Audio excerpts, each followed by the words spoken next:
प्यारे मुस्लिम भाइयों और बहनों, अल्लाह ताला के करम से हम एक सच्ची और दिल छूने वाली कहानी लेकर आए हैं जो आपके दिलों को गहरे तक छू जाएगी। यह कहानी एक ऐसे भाई की है जो अपनी जिंदगी को दीन और मेहनत के रास्ते पर चलने के लिए सऊदी अरब गया, लेकिन वहां उसे एक ऐसी मुश्किल का सामना करना पड़ा जिसने उसकी पूरी जिंदगी को पलट कर रख दिया। हमारे प्यारे नबी सल्लल्लाहु अलैहि वसल्लम ने हमें तहम्मुल और सब्र का सिखाया है, और हम जानते हैं कि अल्लाह के फैसले में हमेशा हमारी भलाई छुपी होती है। जब इंसान अपने इरादे और मेहनत से अल्लाह के रास्ते पर चलता है तो अल्लाह उसे न सिर्फ सच्चा रास्ता दिखाता है बल्कि मुसीबतों से निकलने का सही तरीका भी सिखाता है। तो आइए इस वीडियो को देखें और जानिए इस भाई की कहानी जो हमें अपने ईमान और सब्र से सिखाता है। इस्लाम हमें यह सिखाता है कि किसी भी परेशानी में हमें सिर्फ अल्लाह पर भरोसा रखना चाहिए, और यकीन मानिए जब दिल से मदद की दुआ की जाती है तो अल्लाह हमेशा अपनी रहमत भेजते हैं। जज़ाकल्लाहु खैर। दोस्तों, सोशल मीडिया के जरिए से आपने सऊदी अरब की एक खबर जरूर देखी और सुनी होगी। आपको पता ही होगा कि मेरठ का रहने वाला जैद सऊदी में पैसा कमाने के लिए गया था और वहां पर जाकर ड्राइवरी का काम करने लगा था, लेकिन फिर कुछ दिनों के बाद उसे नशीले पदार्थ की तस्करी के मामले में गिरफ्तार कर लिया गया और उस पर केस चलाया गया। अब जाकर सऊदी कोर्ट ने जैद को मौत की सजा का फैसला सुना दिया है, यानी कुछ दिनों के बाद जैद को सऊदी अरब में सर कलम कर दिया जाएगा। तो चलिए दोस्तों, शुरू करते हैं। दोस्तों, सऊदी कोर्ट की तरफ से जब जैद को फांसी की सजा सुना दी जाती है, जब सजा मुकर्रर हो जाती है, जब डेट और टाइम फिक्स हो जाता है, तो इसके बाद जैद ने अपने घर वालों के नाम और तमाम भारतीयों के नाम पर एक खत लिखकर भेजा है, और उस खत में लिखकर जैद ने जो कुछ बताया है वह वाकई में बहुत ही ज्यादा दिल को दहला देने वाला है, जो बहुत ही ज्यादा दिल को झकझोर देने वाला है। लिहाजा आप इस वीडियो को बगैर स्किप किए आखिर तक गौर से जरूर देखना। इसी तरह की इस्लामिक घटनाओं और वाक्य से रूबरू होते रहने के लिए आज ही सब्सक्राइब करें हमारे चैनल इस्लाम हिस्ट्री को, और साथ ही बेल आइकॉन को प्रेस करें।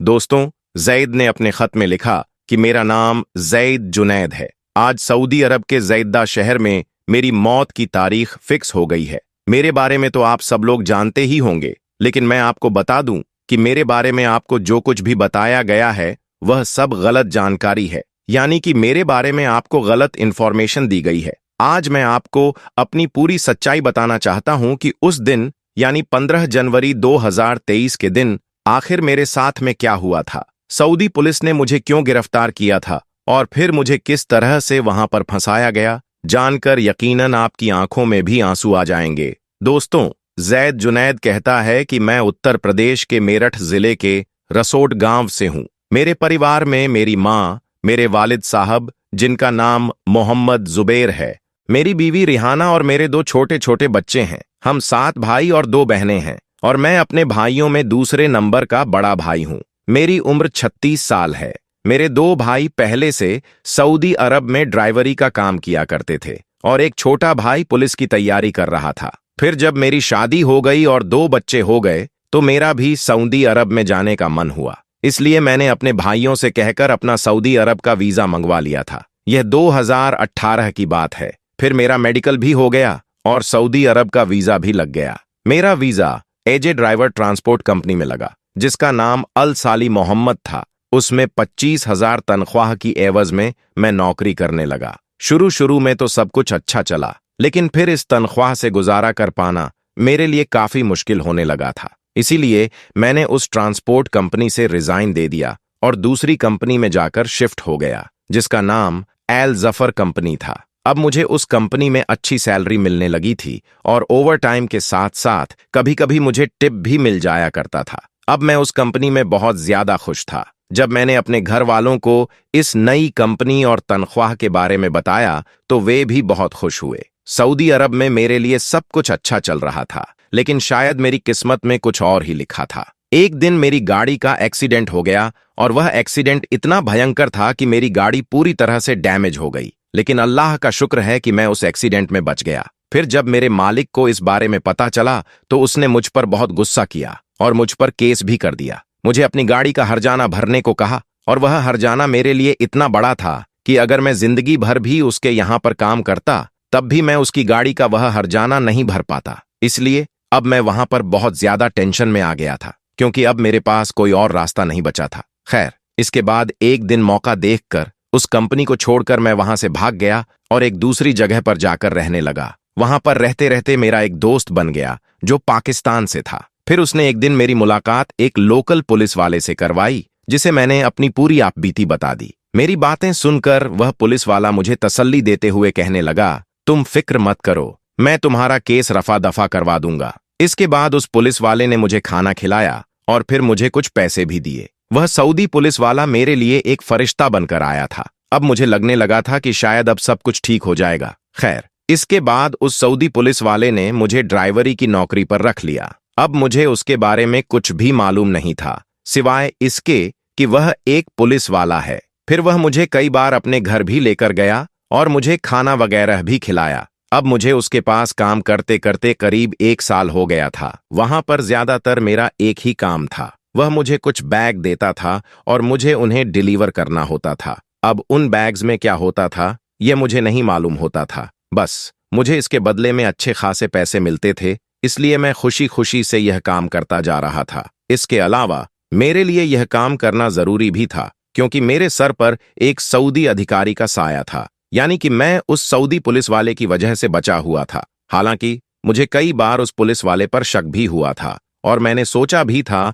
कि मैं इन बैग्स को खोल कर देखूं कि इनमें क्या है, लेकिन फिर मुझे लगा कि यह तो एक पुलिस वाला है और पुलिस वाला खुद यहां पर कुछ गलत नहीं कर सकता है। बस यही सोचकर मेरी कभी भी उन बैग्स को खोलकर देखने की हिम्मत नहीं हुई। जैद जुनैद इसके आगे कहता है कि अब आया 15 जनवरी 2023 का दिन। उस दिन उस पुलिस वाले ने मुझे 2 नायलॉन के बैग दिए और एक एड्रेस दिया और मुझसे कहा कि तुम्हें इन दोनों बैग्स को फला जगह पर डिलीवर करना है। इसके बाद उन बैग्स को लेकर घर से रवाना हो गया। अभी मैं घर से कुछ ही किलोमीटर चला था कि मैंने देखा कि बहुत सारी पुलिस की गाड़ियां मेरे पीछे लगी हुई हैं। फिर कुछ ही देर में उन सारी गाड़ियों ने आकर मुझे घेर लिया। यह देखकर मैंने फौरन अपनी गाड़ी रोक दी। मैं समझ चुका था कि पहले वाली कंपनी में जो मेरी गाड़ी का एक्सीडेंट हुआ था, उसी केस की वजह से मुझे पकड़ा जा रहा है। फिर मुझे उन पुलिस वालों ने गाड़ी से बाहर निकाला और मेरी जेब की चेकिंग करनी शुरू कर दी। इसके बाद उन्होंने मेरी गाड़ी को भी चेक करना शुरू कर दिया।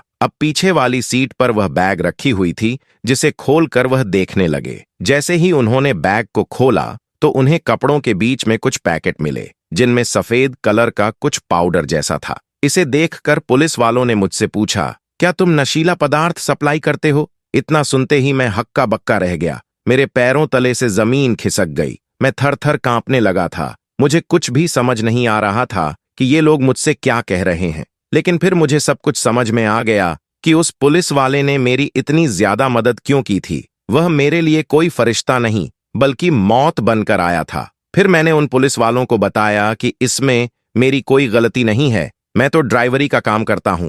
मेरे मालिक ने यह सब कुछ गाड़ी में रखा है और मुझे वहां तक पहुंचाने को बोला है। खैर, इसके बाद पुलिस वालों ने मुझे गिरफ्तार कर लिया और उस सऊदी पुलिस वाले को भी पकड़ लिया। लेकिन फिर उस सऊदी पुलिस वाले ने यह बयान दे दिया कि यह आदमी यहां पर सिर्फ ड्राइवरी की नौकरी करता है। अब यह बाहर जाकर गाड़ी में क्या क्या सप्लाई करता है मुझे नहीं मालूम। इतना बोलकर वह पुलिस वाला तो पीछे हट गया। यहां पर सऊदी में यह कानून भी है कि अरबी के बयान को ज्यादा सच माना जाता है, इसलिए सऊदी पुलिस वाले को कोई सजा नहीं हुई और वह जमानत पर छूट गया। वहीं मुझे और मेरे पाकिस्तानी दोस्त को उसने फंसा दिया। इसके बाद हमें जद्दा के सेंट्रल जेल में बंद कर दिया गया। फिर मुझे जेल में रहते हुए मालूम चला कि मैं जिस नशीली चीज को लेकर जा रहा था वह एक बैग में करीब 400 ग्राम के आसपास थी और दूसरे बैग में करीब 300 ग्राम के आसपास थी। यह नशीला पदार्थ बहुत ही ज्यादा खतरनाक था और इसकी कीमत भी बहुत ज्यादा थी, मगर हमारे साथ धोखा हुआ था। बस मेरी वहां पर सिर्फ इतनी सी गलती थी कि वह पुलिस वाला मुझे मेहनत से ज्यादा पैसा दे रहा था,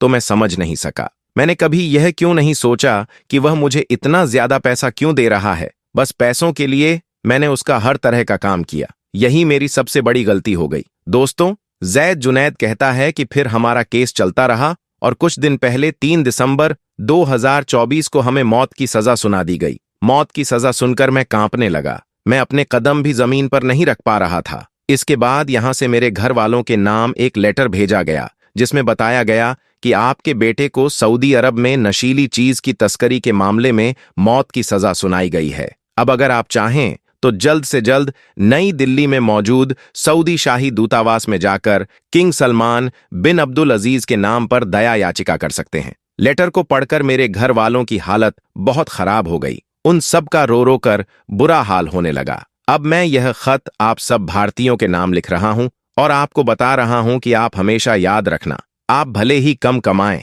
लेकिन कभी भी अपने घर को छोड़कर विदेश में मत जाना। घर में मेरी बीवी और मेरे छोटे छोटे बच्चे हैं, उनका रो रो कर बुरा हाल हो रहा है और मेरे घर वाले चाहकर भी मेरी मदद नहीं कर पा रहे हैं। बस वे रोते जा रहे हैं और मेरे मरने का इंतजार कर रहे हैं। सच में दोस्तों, जैद जुनैद की यह दर्द भरी कहानी सुनकर रोना आ गया। अगर जैद के लिए जल्दी कुछ नहीं किया गया तो उसे सऊदी अरब में मौत की सजा दे दी जाएगी और उसका सर कलम कर दिया जाएगा। इसलिए हिंदुस्तान की हुकूमत से हाथ जोड़कर गुजारिश है कि वह जल्द से जल्द जैद की मदद करें और उसे सऊदी जेल से निकालने की पूरी कोशिश करें। साथ ही हम सऊदी अरब में काम करने वाले अपने हिंदुस्तानी भाइयों से भी अपील करते हैं कि सऊदी अरब का कानून बहुत सख्त है, वहां पर कोई अपराध करके बच नहीं सकता है। इसलिए आपसे यह गुजारिश है कि आप कभी भी सऊदी अरब में रहते हुए कुछ गलत करने की ना सोचें, क्योंकि आपके घर वाले यहां पर बेसब्र होकर आपका इंतजार करते रहते हैं।